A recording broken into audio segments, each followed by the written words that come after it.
नमस्कार दोस्तों, government exam info में आपका स्वागत है। दोस्तों आज बात करेंगे उत्तराखंड पेयजल के अंतर्गत कनिष्ठ अभियंता के जो पोस्ट आए हैं और जिनके लिए अभी आवेदन चल रहा है, उसका पाठ्यक्रम क्या है 2020-21 के लिए, वो बात करेंगे इसमें। तो चलिए शुरू करते हैं। और शुरू करने से पहले चैनल को सब्सक्राइब जरूर कर लें और पास में बेल आइकन को भी जरूर प्रेस कर लें। तो देखिए यहाँ पर सिविल इंजीनियरिंग सबसे पहला इम्पॉर्टेंट जो सिलेबस के अंतर्गत है, क्योंकि पूरा जो पेपर है वो इस पर डिपेंडेड है ज़्यादा। तो इसका 40 to 5% वेटेज और जनरल इंटेलिजेंस 20 to 25 और जनरल अवेयरनेस का भी लगभग इतना ही रहता है। तो आपको इसमें ध्यान देने की ज़रूरत है। सिविल इंजीनियरिंग के जो टॉपिक है मैं इसका डिटेल में आपको अभी बताता हूँ। सबसे पहले यहाँ पर देख लीजिए, जो लिखित प्रतियोगी परीक्षा हेतु पद के अनुसार पाठ्यक्रम है, उसके लिए चयन के लिए 100 अंकों की 2 घंटे की वस्तुनिष्ठ प्रकार की यानी कि मल्टीपल चॉइस की क्वेश्चन होंगी, जिसमें पद की न्यूनतम अर्हता तथा अर्थात सिविल इंजीनियरिंग में 3 वर्षीय डिप्लोमा से संबंधित विषयों पर प्रश्न आधारित होंगे। यहाँ पर जो सिविल इंजीनियरिंग की जो 3 वर्षीय डिप्लोमा होता है और उनका जो सिलेबस होता है, उनके जो विषय होते हैं, उसी से रिलेटेड जो है आपको क्वेश्चंस पूछे जाएंगे। और लिखित परीक्षा का पाठ्यक्रम आयोग ने वेबसाइट पर प्रसारित किया गया है, ऐसा कहा गया है यहाँ पर।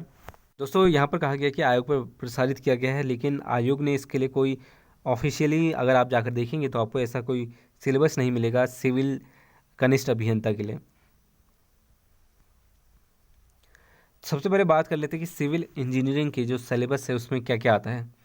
सबसे पहले the flow of fluids, hydraulic machines and hydro power, fluid mechanics, open channel flow, pipe flow, solid mechanics, solid waste management, air noise pollution and ecology, geo technical engineering and foundation engineering, surveying and geology, transportation engineering, highways, tunnelling, railway system, harbours, airports, hydraulic machines and hydro power. ये सारी चीज़ें इसमें है civil engineering में। दोस्तों यहाँ पर आपको सिर्फ और सिर्फ सिविल के लिए तैयारी करनी है, क्योंकि ये पोस्ट सिविल के लिए है।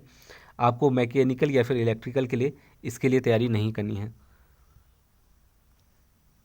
इसके अलावा यहाँ पर आपको hydrology and water resource engineering, environmental engineering, water supply engineering, building materials, structural analysis, design of steel structure, design of concrete and machinery structures, construction practice, planning and management, waste water engineering, ये सारी चीज़ें civil के अंतर्गत आती है और इन topics के अंतर्गत आप इसकी तैयारी कर सकते हैं।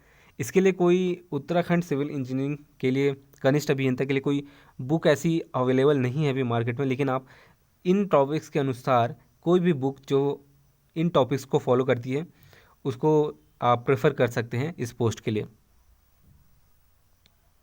दोस्तों इसके अलावा जनरल इंटेलिजेंस की जो बात करें तो इसमें आपको दोनों टाइप के क्वेश्चंस मिलेंगे, वर्बल और नॉन वर्बल। द टेस्ट में इंक्लूड क्वेश्चंस ऑन एनालॉजीज, तो एनालॉजी में भी आपको क्वेश्चन पूछे जा सकते हैं, जैसे कि यहाँ पर आपको सिमिलरिटीज, डिफरेंसेस, स्पेस विजुअलाइजेशन और प्रॉब्लम सॉल्विंग, एनालिसिस, जजमेंट और डिसीजन। इसके अलावा making, visual memory, discrimination, observation, relationship concept, arithmetical reasoning, verbal and figure classification, arithmetical number series etcetera. The test will also include questions. तो ये सारी चीज़ें हम देख लीजिए आप, ये सारी चीज़ें आपसे पूछी जाएंगी जनरल इंटेलिजेंस के अंतर्गत।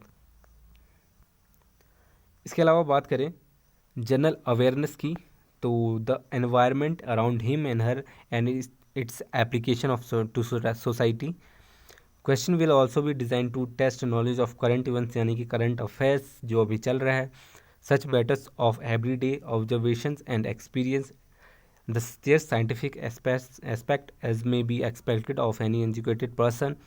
The test will also include question relating to India, यानी कि इंडिया के बारे में, इट्स नेबरिंग कंट्रीज, यानी कि जो नॉर्मल जीके के क्वेश्चन होते हैं, history, culture, geography, economy, scene, general polity and scientific research et cetera. This question will be, तो ये सारी चीज़ें आपको पूछी जाएंगी जो नॉर्मल पूछी जाती है जनरल अवेयरनेस के उसमें। ये था उत्तराखंड पेयजल के अंतर्गत कनिष्ठ अभियंता सिविल पाठ्यक्रम 2020 और 21 के लिए। इसके अकॉर्डिंग आप तैयारी कर सकते हैं। यहाँ पर याद रखिएगा कि सिविल इंजीनियरिंग यहाँ पर सबसे इंपॉर्टेंट टॉपिक बनता है इस पोस्ट के लिए। तो दोस्तों ये था सिलेबस, और इसी तरह के सभी अपडेट्स प्राप्त करने के लिए और सभी गवर्नमेंट एग्जाम से जुड़े हुए अपडेट को प्राप्त करने के लिए चैनल को सब्सक्राइब जरूर कर लें और पास में बेल आइकन को भी जरूर प्रेस कर लें। तब तक के लिए दोस्तों धन्यवाद।